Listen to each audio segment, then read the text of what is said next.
buenas tardes a todos. Bienvenidos a nuestra casa, Fulcro Insurance. Estamos bien contentos de que estén aquí. Mi nombre es Zulmarí Urrutia, yo soy la directora de manejo de riesgos y voy a servir como su moderadora durante esta conversación que vamos a tener durante el día de hoy. Estamos comenzando nuestro Fulcro Connect Exchange y la intención de hoy es tener una conversación sobre el tema que es el título de esta actividad: control, confianza y fraude, percepciones erróneas. Y a modo de introducción me gustaría dejarles saber, sí, miren, los controles todos somos, dueños de negocio o tenemos una posición en la toma de decisiones de alguna empresa, pero sabemos, que los controles son importantes, que es importante monitorearlos, es importante definirlos, probar que sean no solamente efectivos, sino que también sean confiables. Para aquellos que somos CPA, les decimos que son effective rely, que son efectivos y confiables.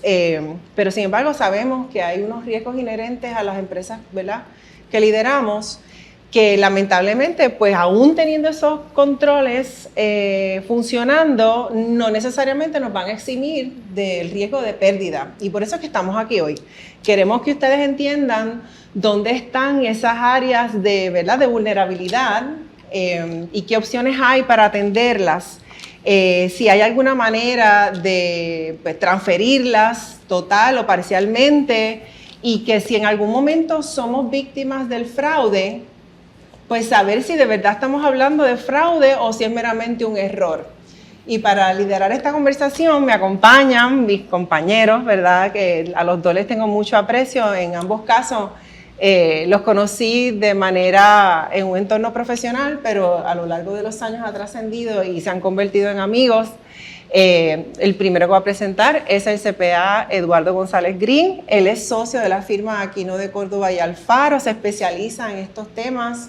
Es un recurso muy utilizado, no solamente internamente por las gerencias de empresas, sino también cuando hay casos que hay que llevar a los tribunales, que no queremos llevar a eso, pero ciertamente es una persona que conoce muy de cerca del tema que vamos a estar hablando hoy. Y también me acompaña mi compañero Javier Rivera.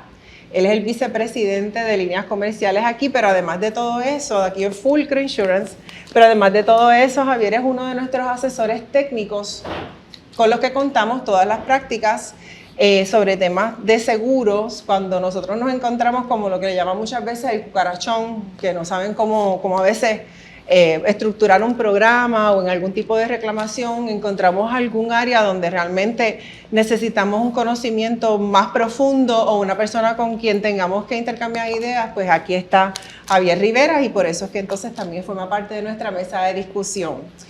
Antes de comenzar, les recuerdo que como vamos a estar grabando esta actividad, por favor las preguntas las vamos a dejar para el final. Así que durante la conversación, las preguntas se las reservan y más adelante, no quiere decir que no se van a contestar, las podemos contestar aquí con el panel, pero también podemos aprovechar después en el cóctel, tener una conversación un poquito más de cerca con cada uno de los que estamos aquí para compartir experiencias y aclarar dudas. Así que bienvenidos. Y con este preámbulo, mi pregunta primera viene a Eduardo. Cuéntanos qué es el fraude, cómo se diferencia el fraude de un error. Háblanos un poco de eso para que todos estemos en la misma página. Miren, el fraude es la representación falsa de un hecho con conocimiento de su falsedad para que la víctima lo crea y confíe en ella y causa algún daño. Cuando hablamos de fraude ocupacional es eso mismo, pero hecho por nuestros queridos empleados. El punto principal de esto es la intención. Yo puedo tener un cajero grasamente negligente en sus funciones. Si no tiene la intención, la persona no sirve lo que está haciendo. En la medida que esos descuadres sean para metérselo en su bolsillo, entonces ya tengo la intención. Pero la intención es la palabra abstracta, que a veces no sabemos definirla. Y es la parte complicada de estos eventos. Es lo más difícil de probar la intención de esta persona, que son nuestros queridos empleados. Y cuando hablamos de fraude, ¿cuáles son los tipos de fraude más común que vamos a encontrar? Hay 3 tipos de fraude, o 3 clasificaciones. Uno es la apropiación de activos. Señores, eso es lo más común. En términos de frecuencia es lo más común. El segundo sería la corrupción. Eso incluye lo que posiblemente veamos en la prensa, soborno, conflicto de intereses y otras cosas adicionales. Y tercero sería la manipulación de los estados financieros. Eso es lo menos frecuente, lo más costoso. Ok. Y entonces, cuando hablamos de estos tipos de fraude, ¿hay alguna forma que nosotros podemos tener como una especie de radar para identificar cuáles son los síntomas o es algo más de suerte o hablamos un poco más de estos controles de nuestra introducción? Bueno, a veces también en todo negocio pasa la suerte que tú llegas al domingo y encuentras a alguien haciendo cosas incorrectas. Eso puede pasar. Pero serían los síntomas los que tenemos que enfocarnos. Síntomas pueden ser, mira, la reconciliación atrasada de algo, partidas que son inusuales, pagos sin evidencia, sin debidas aprobaciones. Aquello que se aparta de nuestras métricas. Si nosotros estamos en el negocio de supermercado, yo conozco las métricas de supermercado. Si tengo desviación, ¿qué pasa? Pues ahí puede ver el truco. Y hasta tenemos que estar pendientes del estilo de vida de nuestros empleados. ¿Cómo es posible que esta persona que se gane, no sé, $25,000 tenga un auto que valga $150,000 y una colección de 3 carros adicionales? Pues hasta el estilo de vida tenemos que estar pendientes de nuestros empleados. Si me permites añadirle a eso, muchas veces lo que sucede con estas cosas es que toman mucho tiempo en ser identificadas. Y por eso es que el tema, porque obviamente una persona que genera esa cantidad de dinero en su primer try no va a comprarse ese tipo de auto, no va a comprarse ese tipo de cosas porque posiblemente no lo haga, ¿verdad? No lo haga en esa cantidad, en esa primera ocurrencia. Pero esto usualmente toma mucho tiempo en que nos demos cuenta que estamos siendo víctimas de este desfalco. Y cuando venimos a ver, pues la cantidad que nos han sacado de las arcas es una cantidad sustancial y ahí vienen los carros, los viajes, los vacilones. Eso me parece muy interesante porque típicamente cuando hemos cuantificado los eventos del fraude, empezaron robándose poquito y siguen aumentando. La confianza es tan grande, esta gente no me descubre y al final el tumbe es bien grande. Y el perpetrador estudia su empresa. Gran parte de los eventos, cuando estamos estudiando estas personas llevan tiempo estudiando las deficiencias de la empresa y ahí es que se centran ellos en sus acciones. Y te pregunto, Eduardo, esta pregunta la tiene mucha gente y yo creo que es importante que no nos vayamos de aquí sin contestarla. Cuando hablaste del fraude de los estados financieros, cuando hablaste de atención al estilo de vida, cuando hablaste de cuentas que se quedan sin reconciliar, una auditoría financiera normal ¿está dirigida a identificar fraude? No está dirigida a identificar el fraude, excepto que sea tan significativo en el estado financiero que permee, ¿verdad? Pero la responsabilidad del CPA no es identificar el fraude, no es la primaria. Claro, si hay algo impactante, sí tenemos responsabilidad. Primariamente una auditoría no está diseñada para eso. La auditoría de estado financiero no se diseña para eso. Y cuando entonces, Javier, cuando finalmente descubrimos que hemos sufrido pérdida, ¿qué opciones tenemos en términos de reclamaciones, cubiertas? O sea, ¿cómo? Más allá de las opciones, ya para el momento en que el evento lo descubrimos, ya la cobertura que sea que tengamos, ya la tenemos que haber comprado. O sea que en ese momento de la reclamación, lo más importante es la información. Tenemos la obligación de probar nuestra pérdida. El contrato establece que tenemos que probar y evidenciar con nuestra documentación que la pérdida realmente la sufrimos, que fue en esta fecha y que fue esta la cantidad y que esta fue la situación que se dio. Y nos corresponde a nosotros, a través de la documentación que tenemos, la documentación que presentamos al momento de hacer la póliza de la suscripción, tenemos que llenar usualmente unas solicitudes que forman parte de la póliza, eventualmente se convierten en las garantías donde establecemos nuestros procesos, donde establecemos nuestra operación. Ponemos una información ¿verdad? Muy valiosa en esa solicitud que pasa a ser, como ya establecí, parte de la póliza. Junto con eso, más los documentos de soporte que vengan al momento de establecer el reclamo, es donde se va a determinar cuán difícil sea el proceso, cuán largo sea, cuánto podamos recobrar, cuánto no. O sea, es básicamente poder probar la pérdida y tenemos que tener la capacidad de poderla probar en el momento en el que ocurra. Tenemos que ser así de disciplinados con nuestros procesos, porque si no podemos hacerlo, nos va a tomar por sorpresa y posiblemente pues, se nos haga mucho más difícil el recobro al cual deberíamos tener derecho, tal cual el contrato lo establece. Pero fíjate, Javier, cuando estás hablando de las solicitudes, yo he escuchado a mucha gente que dice, ay, es que eso coge tanto tiempo, voy a perder tiempo, energía, dinero, incluso quizás le estás pagando a una persona específicamente para llenar esa solicitud, que son estas solicitudes que requieren las aseguradoras para poder determinar si te van a dar cubierta y por cuánto. Entonces, yo quisiera saber cuál es la exhortación que le hacemos a los asegurados o a las personas que están interesados en tener algún tipo de cobertura a estos efectos Sobre este momento, antes de que hablemos de pérdida, simple y sencillamente estamos ya, como quien dice, cubriendo las esquinas para tener algún seguro que nos proteja en caso de alguna pérdida. ¿Cuál es la exhortación? Porque la gente se queja de que le coge mucho tiempo, que es muy específica, que la envían y de repente la devuelven y entonces siguen llamando por teléfono. La exhortación es la transparencia, definitivamente. Yo sé que puede ser tedioso, puede consumir mucho tiempo, puede ser aburrido, you name it, tiene muchos adjetivos calificativos que no nos gustan, pero la realidad es que la transparencia en el proceso es obligatorio y es lo que nos va realmente, es lo que nos va a permitir tener acceso al mejor producto en el mercado que podamos, de acuerdo a nuestra operación y a nuestros controles y demás. Número uno. Y número dos, pues es lo que realmente va a determinar, porque es que se convierte en garantías. Si al momento de llenar la solicitud y presentar la solicitud a la compañía se nos provee una cotización que más tarde pasa a ser una póliza y tenemos una reclamación basada en la información presentada en la solicitud, es que la compañía va a actuar. O sea que si hicimos una falsa representación, ¿qué sería eso? Fraude.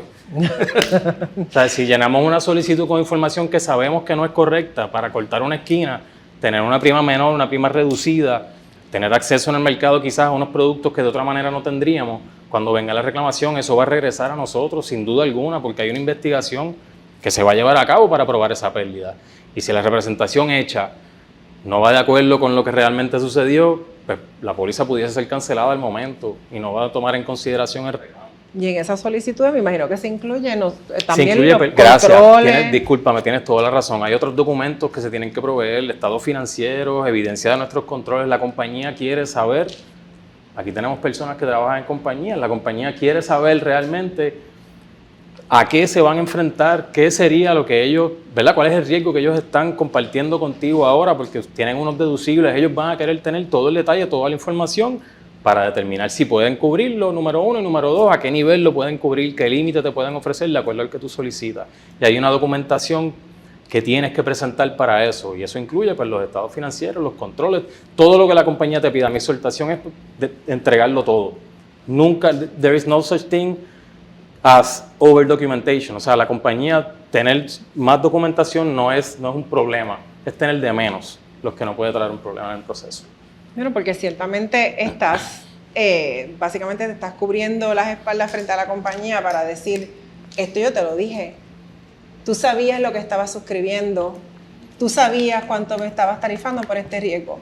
O sea que entonces, pero ¿por qué es tan importante hablar de fraude? Porque estamos aquí como enfocados en el tema de la pérdida, pero ¿por qué es tan importante hablar de fraude? Miren, en la época que estamos viviendo, a veces no tenemos que vender $1 más, no tenemos que tener $1 más de venta para tener $1 más de ingreso. Si controlamos los gastos y un gasto, usted no va a encontrar fraud expense ni costo de fraude. Está repartido por su estado financiero. Pero a veces no tenemos que tener $1 más si controlamos esa partida de fraude que usted, bueno, fraude y abuso. Fraude sería uno que decimos en términos legales, ¿verdad? Pero el abuso de los empleados, el abuso que, y en la mente de nosotros, de nuestros empleados, el abuso es permisible para ellos, es permisible. Mira, a modo de ejemplo, hay un estudio que dice que 5% de los empleados son totalmente honestos, beatos, santos. 5 totalmente deshonestos, solamente son mensreas, eso tampoco tienes que preocuparte porque te robaron las cosas y tú lo botaste rápido. El 5 que es santo, ni modo, no tienes que hacer nada. Y 90 oportunistas. Entonces, aquí dirán, aquí hay 30 personas, 26 son oportunistas. La realidad es que en la mente de los empleados piensan que lo que yo me lleve esto es permisible. Yo usar una resma de papel, usar el franqueo de la empresa, el cobrar sin trabajar, estar dando chistes. El abuso cuesta muchísimo también en las empresas. Y el asunto es que cuesta, de por sí, el estudio de fraude del 2020 dice que el fraude en Puerto Rico es 3.5% del ingreso, de las ventas, de arriba, no de net income, del gross. Eso equivale a 2.400 millones de dólares a nuestra economía. Y hay una dificultad bien grande, ese 3.5. La víctima, esto es un crimen que no duele hasta que se descubre. Exacto. Tú puedes estar sujeto a que alguien te esté robando y usted está sin saberlo.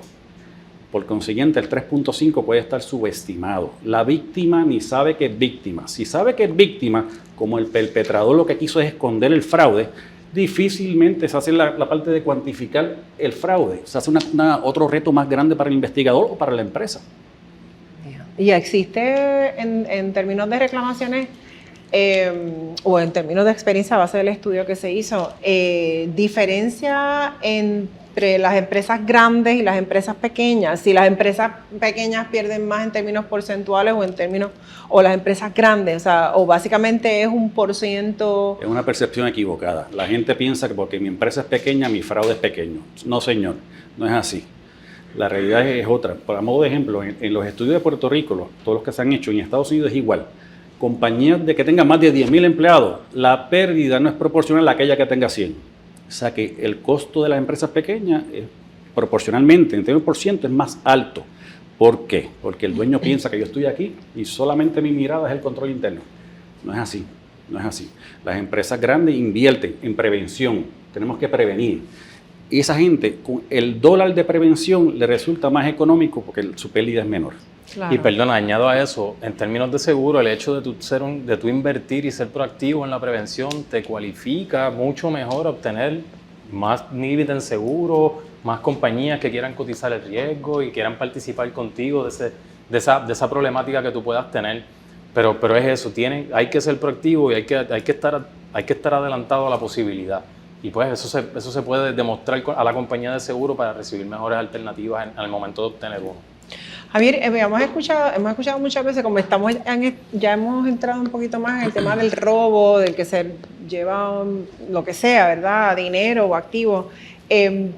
¿Tú puedes hablarnos un poco de la póliza de deshonestidad, que es como que la gente inmediatamente relaciona con este tipo de ejemplo que estamos mencionando? Pues hay dentro de la sección de crimen existen varios acuerdos de seguro. Está el más común que hemos conversado hoy aquí con mis compañeros, que es la deshonestidad de empleados. Pues básicamente es eso, trata de cubrir al empleador de la posible deshonestidad que sea durante el proceso de la operación, que el empleado participe de ella. Pero existen otros, ¿sabes? Existe también, por ejemplo, hay unas coberturas un poco más actualizadas como el social engineering, que pues es un tipo de fraude, es un tipo de timo. Eso es cuando, ¿verdad?, de alguna manera nos manipulan para que nosotros proveamos, de buena fe, para que nosotros proveamos cierta información personal o que entremos en ciertas transferencias, pero ahí no interviene, por ejemplo, no interviene un hacker ahí de ninguna forma. Es un tema de, pues, más que todo de manipularnos, ya sea por conversaciones, ya sea por tipos de mensajes, en donde nosotros, pues, de buena fe compartimos esta información que una persona, un ingeniero social, nos está pidiendo y nosotros pensamos que es bona fide. Existe también el computer fraud y existe el fund transfer fraud, que pues el computer fraud trabaja con todo lo que sea pérdidas que vengan a consecuencia de utilizar una computadora, hacer una transferencia a través de una computadora. Y el fund transfer, que parecería ser igual, es cuando interviene alguien y entra en nuestro sistema de alguna manera, como por ejemplo, digamos que una persona dejó su computadora sin atender y entró un empleado y vino y le cambió el routing number a un cheque y se fue, y ese cheque se fue y cayó depositado en la cuenta de ese empleado que entró a hacer esa gestión. Existen varias pólizas, pero la realidad es que a fin de cuentas el seguro, dentro de todo, pues, busca proveer una ayuda al empleador para unas situaciones en las que pueda ser víctima, pero no trabaja muy bien con el tema de las falsas representaciones y el fraude. Ahí te cancelan la póliza y facto. Sí, Javier, a mí me preocupa un punto y siempre me pasa con nuestros amigos y clientes y compañeros, es que a veces nuestros clientes saben que quieren asegurar su carro y lo aseguran perfectamente, pero asegurar la deshonestidad, me encuentro a veces con situaciones que me dice Eduardo, yo tengo una póliza de deshonestidad. ¿De cuánto? 25, eso te cubre el cajero, no te cubre más nada. No tenemos esa precaución de decir, caramba, ¿cuál es el riesgo que yo debo asegurar? ¿Debe ser $25,000 o no? De por sí, el estudio del fraude del colegio demostraba que mucha gente lo que tiene es menos de $100,000 en su cubierta de deshonestidad. Algo terrible, para mí, terrible. Eduardo está haciendo referencia al estudio de fraude del Colegio de Contadores Públicos Autorizados de Puerto Rico, que obviamente él tuvo un rol bastante importante, y cuando él está haciendo referencia a ese estudio, sí, estamos hablando de ese específicamente para beneficio de todos. Está disponible en la página del Colegio de CPA. Si me permites un segundo en ese tema, pues eso lamentablemente es un tema bien individual, no es un cookie cutter. Cada operación tiene sus diferentes situaciones que tienen que atender. Pero sin duda alguna es una conversación bien complicada y difícil que hay que tener internamente con nuestro departamento de finanzas, con nuestros controles, sentarnos a hablar de nuestras transferencias, de cuáles son las transferencias más altas que nosotros hacemos, cuántas veces las hacemos en el año, qué controles tenemos, quién firma, quién no firma. O sea, son unas conversaciones complejas que hay que tener internamente para poder llegar a un número que nos satisfaga en caso de que tengamos el peor de los escenarios. No nos debemos asegurar para el más, ¿verdad? Para el más fácil, no nos debemos asegurar solamente pensando en posibles 5,000 pesos que perdiéramos, sino tenemos que pensar que si nosotros hacemos transferencias que sean, qué sé yo, de $500,000, y esa es la más alta que hacemos, y quizás las hacemos no solamente 2 veces en el año, pero eso debemos tener en consideración que mucho menos de eso pues se va a quedar corto el día que ese sea el asunto que tengamos. Javier, dijiste un punto ahí bien interesante, que la gente, el tema de las firmas, de un documento, de una transferencia y demás. Pues ahí tengo una serie de experiencias que me complican el asunto, porque me encuentro con clientes y dice, vale, yo tengo 2 firmas en los cheques. Una es automática. Entonces, ¿cuál es el control? Pues la persona, pues su Mari es la que tiene el control. Pero a veces percibimos que tenemos un buen control y no es así. Eso es así. Tengo un sistema de que yo solamente voy a pagar con un paquete de cheques. Entonces, el de cuentas por pagar me lo trae a las 12, que yo estoy loco por irme a almorzar. Me trae un paquete de cheques. Y firmamos sin verificar los documentos. O se le delega a otros ojos que no tienen quizás el conocimiento que puede tener la persona encargada de verdad o de aprobar. Se delega a la secretaria o al asistente administrativo, a una persona que quizás no tiene la responsabilidad que ustedes se suponen que tengan, y se delega y lamentablemente se cometen un montón de errores. La realidad es, y perdona que sé que te interrumpí, que lo que nos interesa es que entiendan que esto no es solamente el tema de que, pues voy a tener todas las cubiertas necesarias, o pues solamente voy a tener todos los controles internos. Tenemos que lograr ese balance. Sobre todo yo creo que el más importante es al interior, estas conversaciones que tenemos que tener con nuestro equipo para identificar no solamente el tema del robo de dinero o de materiales o de inventario, sino lo que hablaste muy bien al principio, Eduardo, los empleados que no son eficientes, que dicen que están trabajando un número de horas, o la persona que firmó sin poder sin poner atención. Perdona que te interrumpa, sí, continúa. Otro asunto es que la percepción, como titulamos esta conferencia, este conversatorio, la percepción, a veces yo me encuentro con el dueño que me dice, Eduardo, yo tengo mejor el control interno porque yo firmo el 100% de los cheques. Tristemente es cuando tú le muestras el cheque de fraude que él mismo firmó. Ustedes pueden pensar eso, es algo inconcebible, pero señores, el rastro es así. Yo pensaba antes, hace unos poquitos años atrás, yo pensaba que la gente no dejaba rastro en un fraude. Y el área de desembolso, el robo de fraude, del activo, pero el activo más preferido por el pillo es el efectivo. Exacto. Lo que tiene que hacer es gastarlo. Si yo me robo inventario, tengo que convertirlo en efectivo. Pero en efectivo hay 2 cosas. Es tanto en el recibo de efectivo antes de que llegue a la caja registradora y también en los desembolsos. Y ustedes pueden creer que en los desembolsos es igual, el mismo % de robo de efectivo es casi lo mismo que en desembolso, dejando un rastro. Pues señores, así, y hasta el mismo dueño firma el cheque de fraude, es algo aterrador. Yo he estado en reuniones que no tienen que ver con este tema, sino he ido a conversar de seguros con socios de negocios y compañeros, donde viene una persona, entra a la reunión con un bundle de documentos. Ay, dame un segundo que tengo que firmar este cheque. ¿Dónde estábamos? Ah, sí, no, está bien, y firma 15, 20 cheques sin haberlos mirado, y firmó y los entregó y siguió su camino. La realidad es que la confianza a veces es un problema si no conocemos bien nuestros procesos. Dijiste algo importante, la confianza. La confianza. Miren, señores, no hemos investigado un solo caso de una persona que no tenga la confianza del dueño. Esto no estaba en el libreto, este tema de la confianza salió ahora. Sí. Salió ahora. Pero la confianza es ninguno. Todo lo que hemos investigado tenía la confianza del dueño. Porque el dueño, cuando no tiene la confianza en Yamil o en Alberto, lo estoy mirando a ver qué está haciendo. Pero el que tengo la confianza con no lo miro tanto. Ya se acabó el evento. Es lo más triste. Si no, de cuando ocurren estos incidentes, lo primero que dicen, no puede ser, pero si esta persona lleva conmigo 20 años, o sea, no, pero si mis hijos... Fue a mi boda. Sí, fue a mi boda, estuvo conmigo en distintas cosas. La realidad es que nos sorprendería, quisiera que más adelante habláramos de ejemplos, pero yo sé que hemos escuchado por lo menos la inmensa mayoría de este salón ha escuchado el famoso triángulo del fraude, y quizás estamos un poquito atrasados para hablar de eso, pero yo creo que es importante que lo tengamos como punto de partida para lo que nos queda por discutir. El triángulo del fraude sucede con un doctor en el año 50 que empieza a estudiar el perfil de estos perpetradores que están en la cárcel, ¿verdad? Y hay tres partes. Uno es la oportunidad, ¿verdad? Uno es el incentivo o las presiones económicas. Yo tengo 3 matrimonios, 5 matrimonios, deudas, juego en el casino, incentivos alguna motivación para robar. La oportunidad, me falta uno más, ahora se me fue, pero ya yo me acuerdo.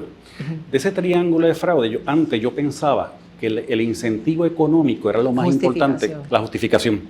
En la mente del perpetrador, yo me lo merezco, yo soy el que trabajo aquí, yo me lo puedo robar, el dueño hace tal cosa, no le hace falta. No hace falta. Yo pensaba antes que siempre el que robaba tenía el incentivo principal, y eso fue estudiado también en el 2009 por los CFI en Estados Unidos, indicaba que la presión económica, los motivos económicos, es el principal triángulo de fraude.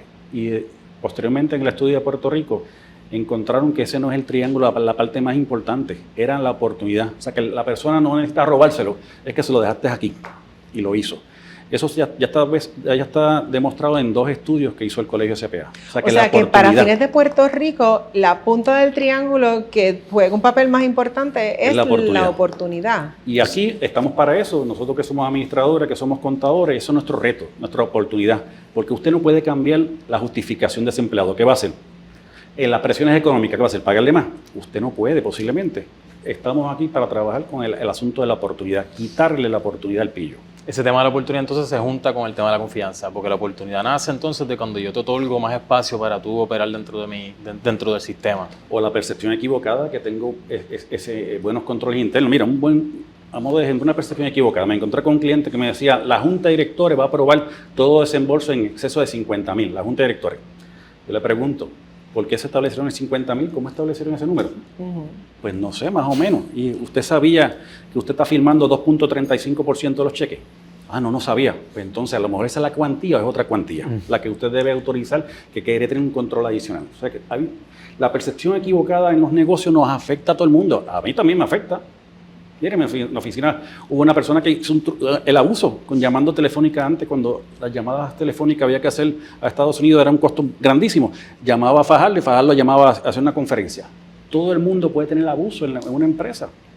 Miren, un time report, para hacer otro cuento más, el último de la oficina. La próxima pregunta era que nos hablaras de otros casos más, pero sí, claro. Hasta un spend report, la gente hace trucos. Una vez yo me encontré mandé uno a hacer un inventario en Mayagüez y vino acá con spend report para yo probarlo.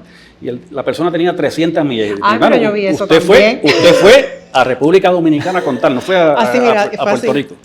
Y fue que se equivocó, pero por errores a veces, o sea, que tenemos que estar bien tiendas a todos los asuntos de nuestras empresas, desde los más chiquitos hasta los más grandes. Si yo permito eso, pues... No, y dijiste algo bien importante, que no tomarlo, o sea, vamos a partir de la buena fe, ¿verdad? Dentro de todo, no asumamos que todo el tiempo hay una intención de defraudar, sino que pues igual que en mi caso la persona estaba convencida que de San Juan a Mayagüez eran 300 millas. Pero en el caso de Eduardo, reconoció que se había equivocado. Pero en cierto modo, pues siempre darle el espacio para que se pueda, ¿verdad?, aclarar la situación y darle el espacio para que se arrepiente y no tengamos que escalar, ni notificar al seguro, ni tomar, ¿verdad?, unas medidas mucho más drásticas. Y con relación en casos más, o sea, más allá de estas situaciones, sino casos de visibilidad, que hayas participado, que nos puedas compartir. Sí, tengo varios casos. De los más que me ha impresionado fue un caso de como de $4.5 millones. Y eso se decidió, bueno, al principio el cliente quería que buscáramos 10 años. Eso es un certificado más grande. Encontramos eso y no vas a recobrarlo. Vamos a hacerlo por 5 años, el statute of limitation, ¿verdad? Vamos a hacerlo 5 años, pero fueron $4.5 millones. Ese dueño tuvo que, empresa longeva de 60 años o más años establecida, el dueño tuvo que sacarle su bolsillo para pagar a suplidores. Y no solamente eso, el perpetrador, ahorita mencionamos que a veces hay lazos de amistad. Yo pienso a veces tan mal en malicia en estos asuntos. El empleado hizo que el dueño fuese el padrino de su hija. Entonces, esa persona tuvo en algún momento un percance de salud. El dueño pagó, no sé, $200,000 de la salud de la persona. Y la persona le roba 4.5 millones. No solamente eso, el costo más grande, cuando una vez hemos hablado con mucha gente, dice, ¿cuál es el costo más grande de un fraude? Es el emocional. Porque tú estás sentado con tu empleado, que tú le diste la confianza, yo te operé a ti, tú te ibas a morir, y yo te operé a ti, te mandé a Estados Unidos, te bauticé a tu hija, ahora que yo hago, yo que amo tanto a tu hija, hasta eso, hasta dónde llegamos o llega la gente. Yo no sé, y ese caso de crear familia, lo he visto ya en 2 casos, que la persona decide hacer esto y el dueño con su voluntad y su buena fe, pues bautiza a la nena, cosas así. Y dije, oye, Dios mío, estamos mal culturalmente, ¿qué está pasando? Y es algo frustrante. La parte emocional es la más grande. Tú ver una familia llorando, es decir, mis 60 años en esta empresa y me robó 4.5. 4.5 fue lo que yo busqué de 5 años. Y aquellos que yo pude probar, porque había un montón de desembolsos que no pudimos determinar. Pero eso no es el daño económico, porque 4.5 es lo que yo probé en cheque. Falta el daño de la empresa. Esos 4.5 en tus manos, ¿cuánto hubiese hecho? ¿Cuál es el rendimiento de esos 4.5? Pues me daba como 7, pero ese es otro proyecto, es otro. De hecho, y no estamos hablando, mencionaste el costo emocional y no estamos hablando, sabrá Dios, las vidas que se han perdido con infartos o situaciones de depresiones. Sí, que no es objeto de esta conversación, pero ciertamente los vemos a menudo. Yo estoy seguro que todos tenemos una persona cercana que por razones de trabajo, de frustraciones con amistades con las que trabaja, lamentablemente le ha costado la salud.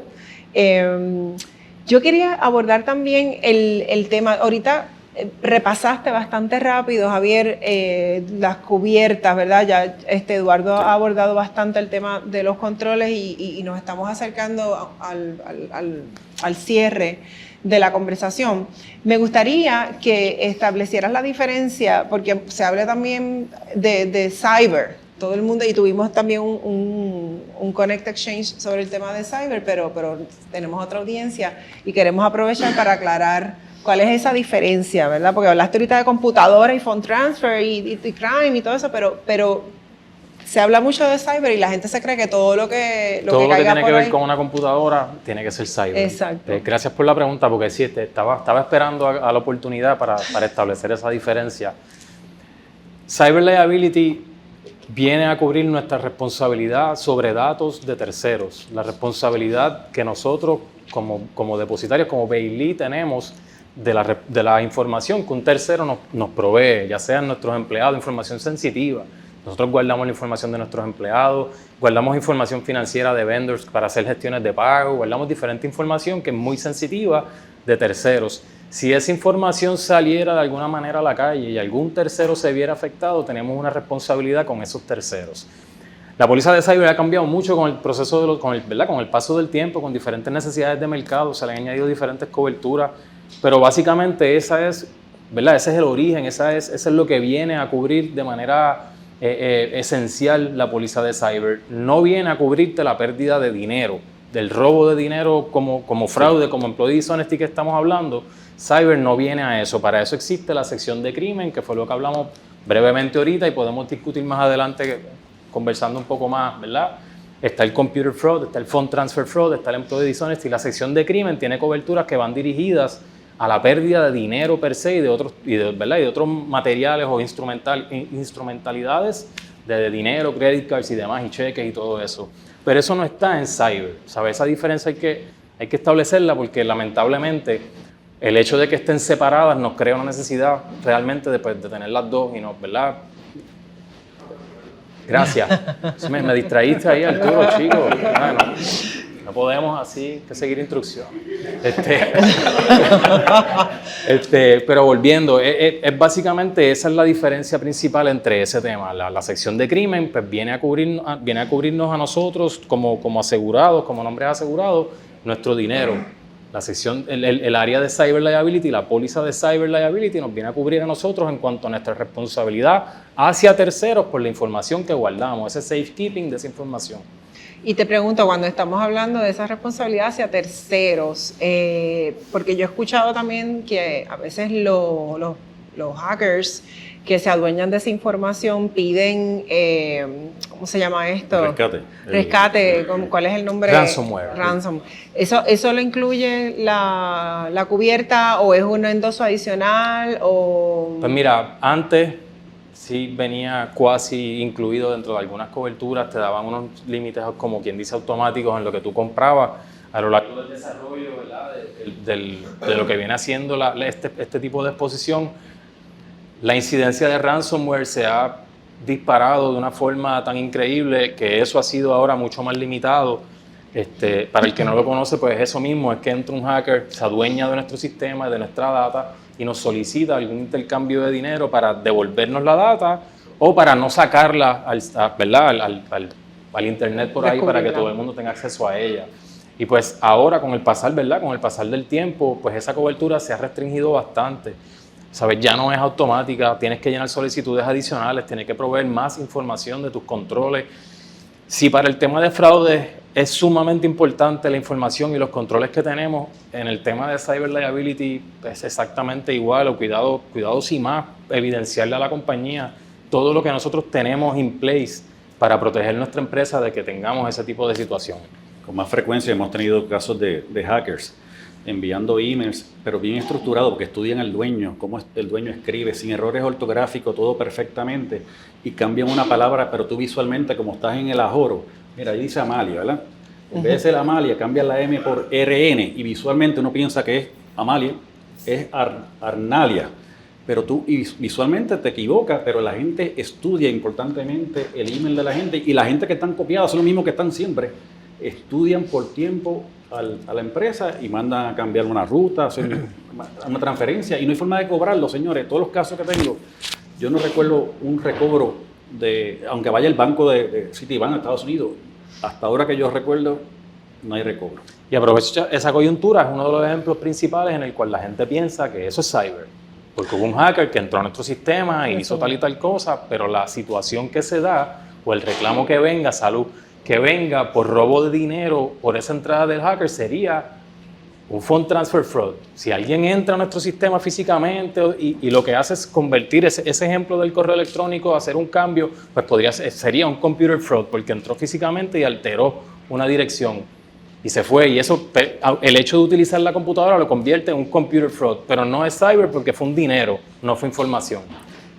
Y ahí es donde está la diferencia. Digo, y también que en crime somos nosotros el asegurado, el afectado, y en cyber, pues es el tercero que se afecta y nos reclama. Es una diferencia también. Pero si nosotros no tenemos un rol dentro de nuestra empresa propio, lo subcontratamos para que maneje nuestros sistemas de información, ¿eso nos beneficia o nos perjudica ante los ojos de la aseguradora? Bueno, técnicamente la relación que yo tengo con quien me reclama es mía, independientemente de a quién yo subcontrate. Yo puedo utilizar la nube de Google para tener toda la información allá, y Google no va a estar asegurado en mi póliza de cyber, pero, ¿verdad? Pero si la información que yo tengo es de usted y en Google hay un problema y se metió un hacker y sacó toda esa información, usted me va a reclamar a mí, independientemente de Google. Yo termino siendo el responsable aunque lo haya subcontratado. Esto pasaba mucho con los hoteles, sin entrar en nombres. Cuando esta cobertura comenzó, hay muchos hoteles que tienen ciertas banderas cuyos pagos los manejan a través de la bandera y realmente ellos no almacenan data localmente de quién les paga. Pero eso no quiere decir que si yo me quedé en ese hotel, yo no hice un acuerdo con ese hotel, independientemente de quién maneja el proceso. Sí, habría que verlo caso a caso. Unas últimas dos preguntas, una para Eduardo y una que quiero que me contesten los dos al final. La primera de Eduardo es que, para modo de resumen, si te preguntáramos cómo podemos prevenir el fraude, más allá, por ejemplo, a mí se me ocurre pues un rol de auditoría interna para validar los controles, ¿verdad? Pero no todo el mundo tiene los recursos para tener un rol de auditoría interna o pagarle a una persona específicamente que sea como alguien misterioso que entre a validar si las cosas funcionan. ¿Qué tú recomendarías? Pienso en varias cosas. Pienso en la contabilidad. Tenemos que tener la contabilidad al día, no una autopsia. Yo ver algo 6 meses después, 8 meses después, señores, eso es una autopsia. Tener contabilidad, tener métricas. Cada empresa tiene métricas. Usted puede compararse con Estados Unidos y la suya interna. Si estoy en autos, si estoy en restaurantes, si estoy en cada industria, tienen algunas métricas que tengo que hacer. En la medida que me aparte, debo verificar eso. Tener presupuesto. Muchas veces me preguntan algo, ¿y cuál es tu presupuesto? Si ese gasto hubiese explotado comparado con tu presupuesto, tenías una bandera adicional que podías hacer. Retal control, que fue lo que mencionaste. La gente puede hacer un mystery shopper. La gente lo hace. No hace algo similar para los controles internos dentro de la empresa. La forma de detección más fácil o más efectiva en Estados Unidos es hotline, una llamada telefónica. Hay 3 formas de hacerlo. Puede ser con papel, un buzón, una llamada per se a un centro, o cibernéticamente. Cibernéticamente la gente tiene temor. El buzón lo va a poner al lado de la secretaria para que todo el mundo lo vea. Ese no es anónimo. Pues posiblemente sea la llamada telefónica y la gente que coge esa llamada telefónica no va a la velocidad que yo, va suavecito. ¿Quién, cómo, cuándo, dónde? Y con su tono de voz para crear la confianza. Y finalmente me gustaría mencionarle, no sé si ustedes ahora mismo, esta semana, hubo un gran retiro de un tenista, Federer. Pero no voy a hablar de Federer, voy a hablar de Nadal. Nadal tiene unos videos en YouTube que son interesantísimos. Él pone todo lo que hace, él pone la botella de frente, o sea, como del pantalón, se toca la cara, las orejas, el pantalón, todo. No cruza las líneas. Una cosa interesantísima. ¿Qué llevo con eso? Que él se llama el rey del hábito. Creo que se llama el rey del hábito. Tenemos que hacer lo mismo nosotros con los controles internos. Los controles se aplican hoy y mañana también, todo el tiempo. Les suelto que miren ese video, porque ese video está impresionante de cómo él hace las cosas siempre de la misma forma. Igual. Y así tenemos que hacer en las empresas nuestras. No, yo añadí que a veces lo haces, o sea, estás manteniendo los hábitos de control y el día que no lo haces, ese es el día que tienes la pérdida. Y para cerrar, quería hacer una pregunta a los dos, desde la perspectiva del consultor de negocios y desde la perspectiva del productor de seguro. ¿Qué ustedes les recomendarían a un asegurado hacer cuando descubren que tienen una pérdida o que han sido víctimas del fraude? ¿Quién quiere comenzar? Yo, para darle un descansito al colega. Pues, cuando ya se descubre que tenemos el fraude de nuevo, ya la cobertura se tuvo que haber comprado, la que sea que se vaya a adjudicar aquí en el tema. Lo primero que hay que hacer es pues, llamar a las personas que nos puedan ayudar a identificar la magnitud de la pérdida. Tenemos que contactar rápidamente, en el caso de directamente contactarnos a nosotros o a su productor de seguro para comenzar un proceso ya con la compañía aseguradora de la mano. Y tenemos que ser, de nuevo, yo sé que esto lo dije al principio, pero tenemos que tener la disciplina de tener los libros bien abiertos y la información rápida. ¿Sabes? Tenemos que ser capaces y flexibles suficientes para proveer toda la información que nos ayude a probar que esa pérdida realmente ocurrió y poderla definir y poderle dar una cuantía. La compañía de seguros no es que no nos quiera pagar, es que no nos va a pagar porque sí. Es que tenemos que evidenciarle que esto ocurrió tal día, ocurrió de esta manera, aquí está la evidencia, aquí están los documentos, aquí están mis papeles, vamos para adelante. Y me tengo que poner a la disposición de esa compañía para poder probar que realmente esto sucedió. También, en el caso de que sea deshonestidad de empleados, pues tenemos que ser capaces y tener en mente que si nosotros no sacamos a ese empleado, ¿verdad? De alguna manera no lo sacamos de nuestra operación, nuestra cobertura de crimen para ese empleado que vuelva a ocurrir va a ser suspendida para ese empleado. O sea, si ese empleado ya cometió una deshonestidad que se está atendiendo en este momento y de este punto en adelante, ya ese empleado, cualquier otra cosa que pueda hacer de nuevo, ya no está en la cobertura porque nosotros tenemos que hacer nuestra parte con esa persona que ya identificamos que tiene cierta, ¿verdad? No sé ni cómo... Malas costumbres. Pues malas costumbres sería la forma más bonita de ponerla. Yo pienso en buscar siempre hablar con el corredor de seguro primero. Entonces después verifico cuál es la intención de la investigación. ¿Qué quiero? ¿Encausarlo criminalmente? Sí, Eduardo, quiero ir a llevarlo a la cárcel. Señor, esto cuesta bastante. Tienes que ver la razón económica de tú hacerlo. O voy civilmente. La parte civilmente, un reclamo civil, la única parte complicada es que el que roba lo gasta. Entonces, ¿qué vas a recobrar? Entonces, los procesos burocráticos en las cortes son bastante complicados. Hablé con Javier ahorita acerca de un embargo preventivo que son 2 años después. Entonces, ya la persona se llevó el dinero para otro sitio. O sea, que pensar en esa parte. Y me gustaría, por último, mencionar un tema que es muy importante para mí, que ha sido en estas investigaciones también, es la interacción con la póliza de EPL. Porque yo no lo voté porque robó. A lo mejor la póliza te puede cubrir por despido injustificado, a lo mejor, que también a veces la gente carece de esa póliza también.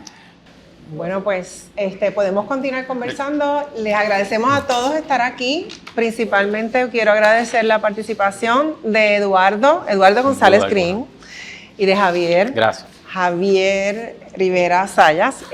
Por poco se me olvida el segundo, por haber conversado con nosotros, ¿verdad? Porque yo creo que la conversación la empezamos en la mesa y luego se extendió a todos los participantes. Gracias por estar aquí. No se nos vayan. Así que un aplauso a ellos. Gracias.